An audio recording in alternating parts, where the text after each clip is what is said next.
আজ ঈদ। ঈদ মানেই হাসি, ঈদ মানেই আনন্দ। কিন্তু মা, তোমাকে ছাড়া যে আমার ঈদ একটু আনন্দের হয় না। এখন আর কেউ সকালে ঘুম থেকে ডেকে তুলে বলে না সেমাই রান্না হবে, নারকেলটা কুড়িয়ে দে। তোমার হাতের সেই সেমাই খাওয়া এখন আর হয় না মা। তোমাকে সালাম করে সালামের জন্য পেছন পেছনও আর ঘোরা হয় না। আর এই সব কিছু করতে না পারার কষ্ট আমার ঈদের আনন্দকে বিলীন করে দেয়।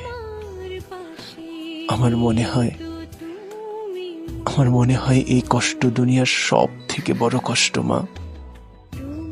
আর এই কষ্ট শুধু মাহারা সন্তানেরাই অনুভব করতে পারে তীব্রভাবে প্রতিনিয়ত।